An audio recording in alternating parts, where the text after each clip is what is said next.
कथेचं शीर्षक आहे बंट्या. लेखक आहेत विद्याधर पुंडलिक.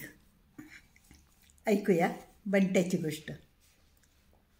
मोरीत उभी राहिले, फ्रॉक वर केला आणि सरळ एकी केली. मग झटकन फ्रॉक खाली केला. हातांनी ताट धरला. आता पळणार. तेवढ्यात आई आलीच आणि तिने माझ्या पाठीत घातला एक धप्पाटा. बंटे, कार्टे, किती वेळा सांगितलं ग तुला की मुलीनं उभ्याने मुती करायची नाही. का नाही करायची? मी सांगते म्हणून. मग दादा का करतात? दादा पुरुष आहेत. आणि आई एकदम गप्प बसली. माझा कान जोरात पिळून म्हणाली, तू केव्हा पाहिलंस ग? दरवाज्यातून दिसलं होतं आम्हाला एकदा, आमच्या लहानपणी, अगदी लहान असताना. हो, तुझ्या लहानपणी?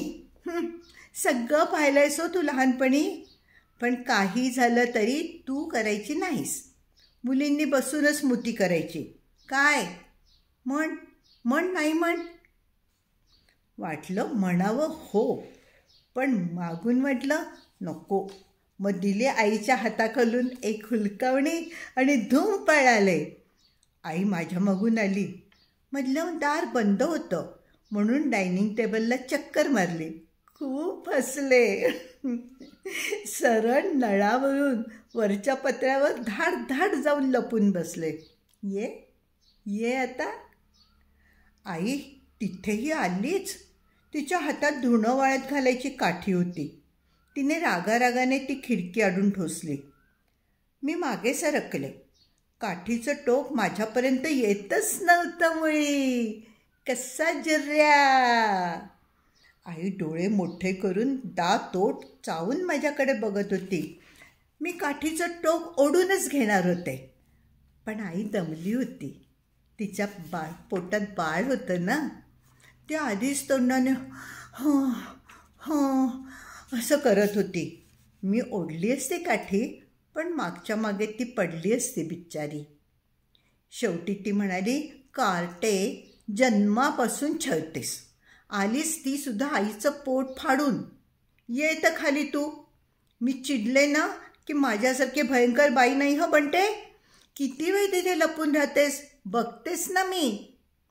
म्हणून ती तिथेच सीताफळीच्या झाडाखालच्या दगडावर बसली. तिच्या हातातल्या काठीचं टोक मला दिसत होतं. मी आपली पत्र्यावरच बसून होते. जांभळीच्या, आंब्याच्या सगळ्या झाडांकडे पाहत होते. तिथे झुकलेल्या आवळीची फांदी ओढून आवळे हातात येत आहेत का बघत होते. मी काय रात्रीपर्यंतसुद्धा तिथंच बसले असते. मी आहे बरं का खाली. ये की तंगडच तोडते तुझं. आई थोड्या वेळाने दरडावून म्हणाले. चक्क खोटं, कारण काठीचं टोक दिसतच नव्हतं. म्हणजे आई आत गेली होती. मी हळूच गुडघे टेकून वाकले आणि खाली बघितलं. आई नव्हती. मी आता पत्रा उतरणार इतक्यात आई परत आली. सरसर पुन्हा पत्र्यावर चढले. आईचा आवाज आला. म्हणजे लाडी गोडी का. मी हळूच पुन्हा गुडघ्यावर वाकले. आईच्या हातात काठी नव्हती. आई हसतच होती. बंटे, उतर ना ग खाली. मी मारत नाही आता. ये उतर. खोटं. एवढं फसायला मी काय लहान आहे? खरंच नाही ग. आता नाही म्हणजे नाही. फक्त माझं एक ऐकलं पाहिजे. काय? मला एक छान गजरा करून द्यायचा, जुईच्या फुलांचा. देवासमोर काढून ठेवले आहेत बघ. खूप आहेत. आपल्या दोघींसाठी कर. सगळं करीन, पण आत्ता नाही. मग केव्हा ग बंटे? थोड्या वेळाने. बघ नाही तर माझ्याशी गाठ आहे. आई थोड्याशा रागाने म्हणाली. मी पत्र्यावरून उडी मारत म्हटलं, नक्की, अगदी नक्की. मी मुद्दामच असं म्हटलं. आई ना अगदी भोळी आहे, चटकन फसते. शिवाय आत्ताशी ना ती खूप गोष्टी विसरते. परवा तर दादांचे मित्र जेवायला येणार होते, हेच विसरली होती. मी आत दादांकडे गेले. दादा कॉटवर पडले होते. उशी पोटाखाली घेऊन टाइम्स वाचत होते. एक पाय हलवत होते, दुसरा पाय आपटत होते. कॉटभोवती सिगारेटच्या धुराचा राक्षस झाला होता. दादा, मी हाक मारली. दादांच्या तोंडातल्या सिगारेटने वर उडी मारली आणि त्यांनी विचारलं, काय रे बंट्या? मी बरोबर दादांच्या पाठीवर त्या धुरांच्या राक्षसातून दणकन उडी मारली. त्याबरोबर दादा अगं आई ग करून ओरडले. त्यांनी आपले हात लांबवले, डोळे मिटून घेतले. काय झालं दादा, एवढ्याने लागलं? ए हमीदा बनू, तुझ्या वजनाने मी बेशुद्ध झालोय.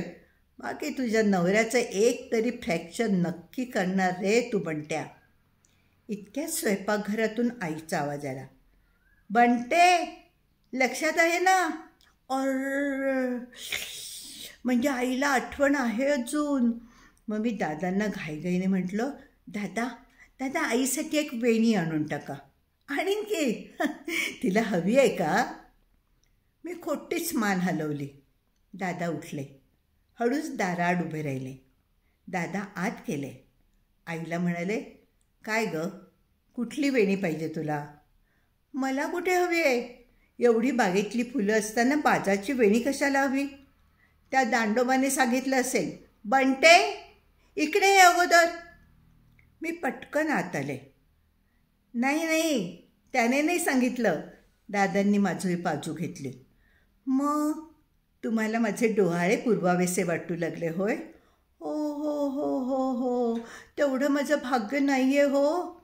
लोक लग्न झाल्यावर कुठे कुठे काश्मीरपर्यंत जातात. तुम्ही तुमची गल्लीसुद्धा सोडली नाहीत त्या दिवसात. सुट्टीच्या दिवशी सकाळ दुपार घरी असल्यावर पुन्हा संध्याकाळी बायकोबरोबर फिरायचं आहेच का, असा हिशोब करणारे रसिक आहात ना तुम्ही. आणि आई थांबली. दादांनी 2 बोटं मोजली होती. तिसरं घालीत ते म्हणाले, नंबर 3, बंट्याच्या 10 दिवसात हॉस्पिटलमध्ये रिकाम्या हातांनी येत होतात. बायकोसाठी कधी एक फळ का एखादं चॉकलेट आणायचं सुचलं नाही तुम्हाला. नंबर 4, पुरे ना आता, आई हसून म्हणाली. एरवी रोज अगदी नेमाने कुठल्या ना कुठल्या पदार्थात मीठसुद्धा घालायला विसरतेस, पण नवऱ्याच्या या आठवणी म्हातारी होईस्तोवर काढत राहशील. बरं, पण वेणीचं काय? आई वेणी सांगच, चांगली अबोलीची आणू दे दादांना. घरची काही कामं करत नाहीत ते. बंट्या, दादांवर उलटतोस असा? मला वाटलं होतं आई खुश होईल, पण ती उलटी म्हणाली, ते कामं करतील नाहीतर नाही करतील. तू गजरा करणार आहेस की नाही ते सांग आधी. काय बंट्या, करशील की नाही? दादा, मला फुलं आवडतात हो, पण गजरा करायचा ना भयंकर कंटाळा येतो आणि एक एक फूल ओवून घेताना ना डोकं दुखतं माझं. बोल काहीतरी, आई ओरडली. खोटं नाही आई, मी दाखवते कसं वाटतं ते. मी आईकडे गेले. तिच्या अगदी डोळ्यांसमोर 2 बोटं आडवी धरली. आईला पण काहीच झालं नाही. चल म्हणून तिने मला एक चापट दिली. दादांसमोर धरल्यावर मात्र ते 2 डोळ्यांच्या मध्ये चोळत म्हणाले, बरोबर बरोबर, दुखतं खरं. आणि शिवाय ना आई, सुईत दोरा घालताना ना माझे डोळे टरके होतात. होतात. दादा हसत म्हणाले, थोडा वेळ का होईना टरके होतात खरे, लहान लहान गोष्टी, पण बंट्या बरोबर असतं तुझं. राहिलं, आई रागाने म्हणाली, तो गजरा करूही नकोस आणि माळूही नकोस बंटे. माझं डोकं नाही दुखत फुलं होताना, डोळेही टरके होत नाहीत हो. आणि झाले तरी तुझे वडील काही आता या वयात मला टाकून देणार नाही. अगं मी करून देतो तुला, त्यात काय आहे? नको. आज जेवायला तुम्हाला बटाट्याची नुसती भाजी हवी का रस्सा? पण बंट्याचाच गजरा हवा हा कसला तुझा वेडपट हट्ट? आईला काही उत्तरच देता येईना. ती एकदम गप्प झाली. मग तिने पुन्हा गुस्स्यात विचारलं, भाजी हवी का परोठे? आपल्याला काय, काहीही चालेल. आपल्याला काय नाही, काहीही नाही. काय आवडतं ते सांगा. दादांनी डोकं खाजवलं. परोठे. ते म्हणाले. इतक्याच शेजारच्या वाड्यातली मुलं बंट्या बंट्या बंट्या करत आली. सतीश, शरद, निमा, विजू. काकू बंट्या आहे? लंबोड्या सतीशनं स्वयंपाकघराच्या गजामध्ये डोकं खुपसून विचारलं. बंट्या बंट्या म्हणू नका रे तिला. मग काय म्हणायचं? चांगलं मेधा नाव आहे तिचं. लांबोड्याने आपलं डोकं बाहेर काढलं आणि तो म्हणाला, सगळ्यांनी बंड्याला चांगलं मेधा म्हणायचं रे, कळलं का? जाऊ ना मी आई? जा जा बरं बाई जा. किती गो बाई तू आज्ञाधारक. आम्ही शरदच्या घरी गेलो. थोडा वेळ लंगडी खेळलो. मग गोलात बसून गाणी म्हणू लागलो. मग मला सगळीजणं तू म्हण म्हणू लागली. पुन्हा पुन्हा सारखी सारखी. मला गाणी खूप येतात. लतेची तर एकूण एक. मग खाली फरशीकडे पाहत मी अगदी मन्नापासून एक चमेली के मंडवेतले हे म्हणू लागले. इतक्यात लांबोडा शरदच्या कानात काहीतरी पुटपुटला. मला तिरक्या डोळ्यांनी बरोबर दिसलं. त्यावर शरद फुर्र करून हसला. लांबोडा मात्र ओठ घट्ट मिठून गप्प बसला होता. काय झालं रे? मी रागानं शरदला विचारलं. सतीश म्हणतो लड्डू खासाहेब गात आहेत. सगळीजणं पुन्हा तशीच फुर्र करून हसली. मी म्हटलं, माझा आवाज ना लहानपणी खूप गोड होता, अगदी भीमसेन जोशींसारखा. पण दादा म्हणतात कोणीतरी मला ना विड्यातून दुष्टपणाने शेंदूर दिला. तेव्हापासून माझा आवाज असा गोगरा झाला आहे. त्याबरोबर करत सगळी हसली. मी चिडले. दादा काय बाता हापसत होते काय? मी सतीशला टप्पल मारली. त्याने मला एकाऐवजी 2 टपल्या मारल्या. मग मात्र मी त्याला भिंतीपर्यंत रेटत नेलं आणि त्याचं डोकं भिंतीला आपटलं. म्हटलं, पुन्हा लड्डू खा म्हटलंस ना तर बघ तुझ्या डोक्यावर मोठं पातेलं आपटेल. मग तुझं डोकं अंड्यासारखं कचकन फुटेल. मग शरदने आमचं भांडण मिटवलं. पण मला खेळावंसंच वाटेना. लांबोड्या पुन्हा मारेल म्हणून मी भीत नव्हते. पण मला आईची एकदम आठवण येऊ लागली. काहीतरी वाईटच वाटू लागलं. मग मी घरी आले. जेवण झालं का पाहायला स्वयंपाकघरात गेले आणि तिथेच थांबले. आई हातच होती. स्वयंपाकघरात ओट्यापाशी स्टूल घेऊन आई बसली होती. सुरीने बटाटे चिरत होती. हळूच एक गाणं म्हणत होती. राधिका चतुर बोले. बस, तिला दुसरं मुळी गाणं येतच नाही. इतक्यात आई एकदम थांबली. तिने सुरी बाजूला उन्हात ठेवली आणि ती उन्हात चकाकणाऱ्या सुरीकडे डोळे भरून पाहू लागली. मी चित्र काढताना जशी कागदाकडे बघते ना तशीच ती त्या धारदार सुरीकडे पाहत होती. मला फार हसू आलं. मी दादांकडे गेले. मला पाहिल्यावर दादा म्हणाले, बंट्या गेट आउट. मला वेळ नाही. कामाच्या वेळेला काम. आणि खाली वाकून तांबड्या पेन्सिलीने एका मोठ्या थोरल्या तांबड्या चौकोनी वहीत ते कसल्या तरी खुणा करू लागले. माझ्याकडे बघायच ना. त्यांच्या हातातली सिगारेट नुसतीच जळत होती. मी जवळ गेले आणि त्यांना म्हटलं, आईची गंमत बघायला चला. कसली? तिला चिमटा सापडत नसेल हीच ना? रोजचीच आहे ती. नाही, अगदी वेगळी आहे. बघा तर खरं तुम्ही. बंट्या, मी म्हणून तुझं सगळं सहन करतो बरं, दादा म्हणाले. पण उठले बिचारे. मी आणि दादा आत आलो. पाय न वाजवता टाचांवर. आई अजून त्या लखलखत्या सुरीकडेच पाहत होते. मग दादांनी चुप म्हणून नाकावर बोट ठेवलं आणि तेही आईकडे पाहू लागले. आई बटाट्यांकडे, दादा आईकडे आणि मी दोघांकडे. मग दादा डोळ्यांवरून हात फिरवीत एकदम म्हणाले, झालं त्या सुरीशी बोलून? आईनं दचकून वर पाहिलं. ती म्हणाली, अगो बाई, केव्हा आलात तुम्ही? काय गं बंटे, जा बाहेर दोघेजण, अजून जेवायला अवकाश आहे. थोड्या वेळाने आईने बोलावलं. आज आई आमच्याबरोबर टेबलावर बसली होती. दादा नेहमीप्रमाणे वाघ मागे लागल्यासारखे जेवत होते. आईने पहिला परोठा घेतला तेव्हा दादांचा मागला भात संपत आला होता. मग भांड्यात पाणी घेऊन गट गट गट गट आवाज करत ते 2 भांडी पाणी प्यायले आणि ताटातलं मीठ घेऊन ते उठले सुद्धा. बंटोबा, सावकाश होऊ दे, तुझंही ग, मला आज फार घाई आहे. आणि ते उठले. नसते कधी, थांबा जरा, बसा की माझ्याशी बोलत. मग इतका वेळ काय करत होतो बुवा? पुरे हो तुमचे नेहमीचे हिशोब, ते बोलणंच आणखीन करा. दादांनी आईकडे पाहिलं आणि ते तसेच बसले. बिचारे, करतात काय? बरं का गं बंटे, कधी कधी ना माझे वडील आपलं जेवण झालं ना तरी आईच्या जेवणासाठी थांबायचे. मागून आई ताट घ्यायची, तिचं संपेपर्यंत हात तसाच वाळवीत बसायचे. हाताला लावलेलं मीठ तसंच.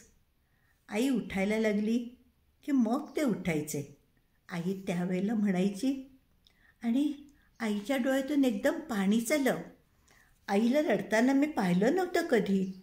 दादा मात्र गप्प होते. म्हणाले, होऊ दे सावकाश तुझं, मी बसतो. बंट्या, तूही उठू नकोस रे. नको, उठा तुम्ही. अगं पण बंटीला राहू दे इथेच, तुम्ही उठलात तरी चालेल.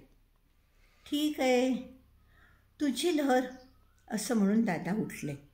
मग मी आईला विचारलं, काय गं, काय म्हणायची तुझी आई? आई गप्प झाली.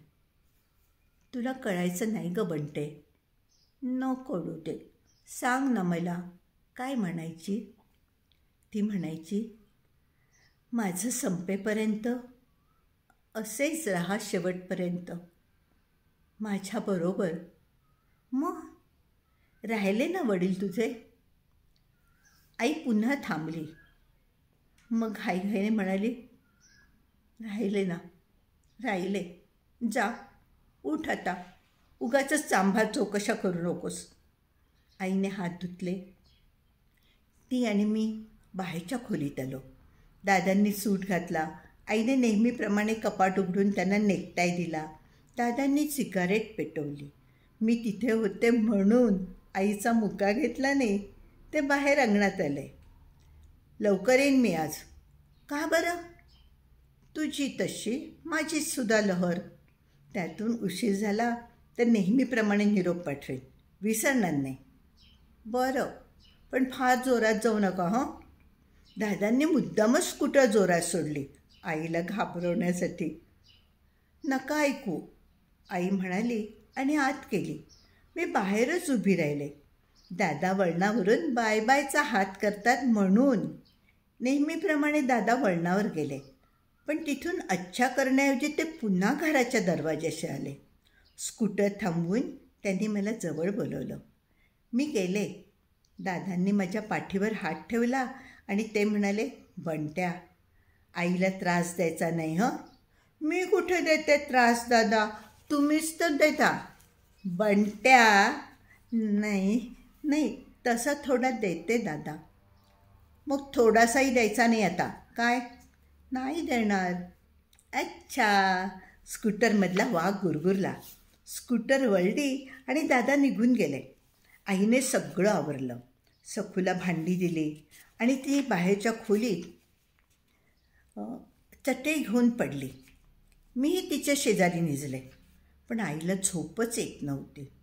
मधूनच ते आई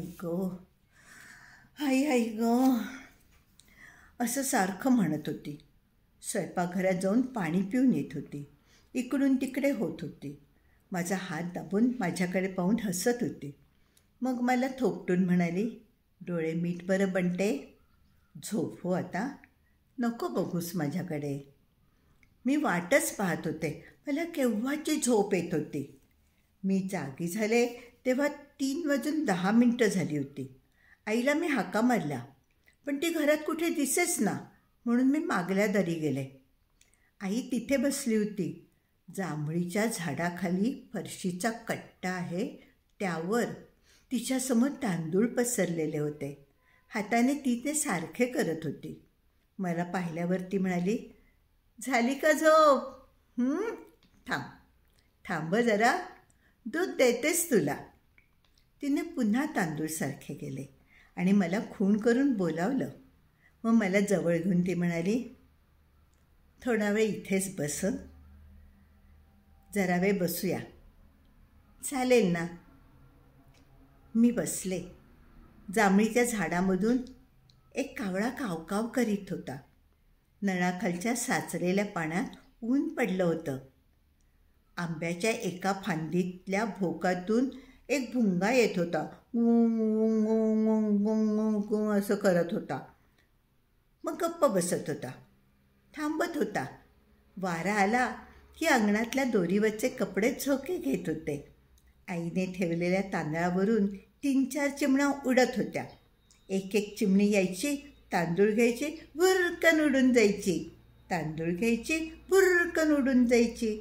मधूनच एखादी त्या पाण्यात जाऊन आंघोळ करायची. माझं लक्ष आवळीच्या झाडांकडे होतं. उन्हात आवळे काय चमचम करत होते. आई मात्र वेड्यासारखी त्या भुंग्यांकडे आणि त्या चिमण्यांकडे पाहत होती. मग ती एकदम हसली. तांदळावरच्या चिमण्यांकडे बोट दाखवत ती म्हणाली, बंटे, तुला या चिमण्यांची नाही गंमत सांगते. काय? अगं, एका चिमणीहून दुसरी चिमणी ओळखताच येत नाही कधी. सगळ्या चिमण्यासारख्या दिसतात की नाही. मी चिमण्यांकडे पाहिलं आणि म्हटलं, मग गंमत काय आहे त्यात? दिसतात सारख्या. दिसतात ग, पण मला की नाही आईची आठवण झाली बघ. आई अशीच दुपारची मागील दारी तांदूळ निवडत बसायची. मला वाटलं आईच्या वेळच्याच चिमण्या आहेत या. खरं सांगू का, मला आला होता कंटाळा. एक रायवळ काय अनमोठा पिवळा धम्मक दिसत होता. माझ्या तोंडाला पाणी सुटलं होतं. आई, तुला आवळे काढू? माझ्याकडे तुझं लक्षच नसतं, काढ जा, मर मेले. आणि आईने मला दाणकन बुक्का मारला. कार्टीचं शरीरसुद्धा असं टणक आहे की मारणाऱ्याला झिंझिण्या येतात. आणि आईने आपल्या हाताला झटके दिले. डोळ्यातलं पाणी पुसलं. रडकी कुठली. संध्याकाळ झाली. आई आणि मी देवीला जाऊन आलो आणि दादांची वाट पाहू लागलो. पण दादांनी केलाच घोटाळा. 8 वाजले तरी आले नाही. निरोपही आला नाही. 9 वाजले तरी ते आले नाही. रस्त्यावरून स्कूटरचा आवाज आला की आई स्वयंपाकघरातून मोठ्याने विचारायची, बंटे, आले काय ग ते? शेवटी आई बाहेरच्या खोलीत खुर्चीवर येऊन बसली. रस्त्यावरून स्कूटरचा आवाज आला की आई एकदम दरवाजाकडे बघायची. तिचे डोळे मोठे मोठे व्हायचे. अगं आई, असं काय करतेस? दादा स्कूटरचा हॉर्न नाही का वाजवत दरवाजापाशी आले की? हो, पण हॉर्नच्या आधी तो आवाज नाही का येत, मूर्ख कुठली. मग आई सरळ दरवाजातच जाऊन उभी राहिली. तरी दादा आले नाहीत. आई आत आली. देवघराच्या कमानीत डोकं ठेवून देवाच्या पाया पडली. काहीतरी पुटपुटली. तिने कपाळाला कुंकू लावलं. मग ती मला म्हणाली, चल बंटे, आपण अंथरुणं घालून टाकू. मी आणि आईनं अंथरुणं घातली. माझं, तिचं आणि दादांचं. रोजच्याप्रमाणे कुणाच्याही अंथरुणाला तिने एकसुद्धा सुरकुती ठेवली नाही. मग त्या अंथरुणांवरच्या पांढऱ्या चादरीकडे ते पाहू लागले आणि तिने एकदम उशीवरच डोकं टेकलं. मी आईला मिठी मारली आणि म्हटलं, आई भिवू नकोस ना, आई भिवू नको. पण आईचं माझ्याकडे लक्षच नव्हतं. मला हळूच एक गोष्ट आठवली. आईला ते अजून कशी आठवली नव्हती कुणास ठाऊक. म्हटलं, तिला आठवायच्या आत आपणच करून टाकावी. दादा कोणत्या भांड्यानं पाणी पितात ते मला माहीत होतं. मी हळूच पाय न वाजवता स्वयंपाकघरात गेले. मधल्या फळीवरचं त्यांचं भांडं घेतलं. बरणीतलं थोडं मीठ घेऊन ते बाहेरच्या उंबऱ्यावर हळूच पसरलं आणि त्यावर ते भांडं ठेवून दिलं एका कडेला अगदी जपून. दादा आलेच पाहिजेत आता. आई मागे नेहमी असं करायची दादांना उशीर झाल्यावर. मी विचारलं तर म्हणायचे, अगं असं भांडं ठेवलं ना की कितीही दूर गेलेलं घरातलं माणूस परत येतं. त्याला तहान लागते घरातल्या पाण्याची. त्याला मीठ खावंसं वाटतं घरातलं. मी अगदी मनापासून भांड्याला नमस्कार केला, मोठ्या बायका करतात ना तसा, आणि आत गेले. आईला हलवून म्हटलं, आई, आई ग इकडे बघ ना. आईला असा आनंद झाला, तिने आपलं नाक पुसून विचारलं, काय ग आले का? आता ते थांबणारच नाही. जिथे असतील ना तिथून परत येतील. आलेच पाहिजेत. अगं पण कशावरून? मी आपल्या उंबऱ्यावर दादांचं पाणी पिण्याचं भांडं ठेवलं आहे. खरंच की ग? पण बंटे तू ठेवलंस? मी ठेवलंय. मी ऐकटीत उत्तर दिलं. आणि मीठ पण पसरलंस? अगं तेही पसरलं. बंटे. आणि आई माझ्याकडे बघतच राहिली इतका वेळ की मला वाटलं आता पळून जावं. पण आईने मला एकदम जवळ ओढलं आणि माझा मुका घेऊन तिला मला ना कचकन चावली आणि डोलवत म्हणाली, बंट्या ग माझा बंट्या. मी माझं तोंड झाकून घेतलं. वाटत होतं पळून जावं, आईपासून अगदी लांब पळून जावं.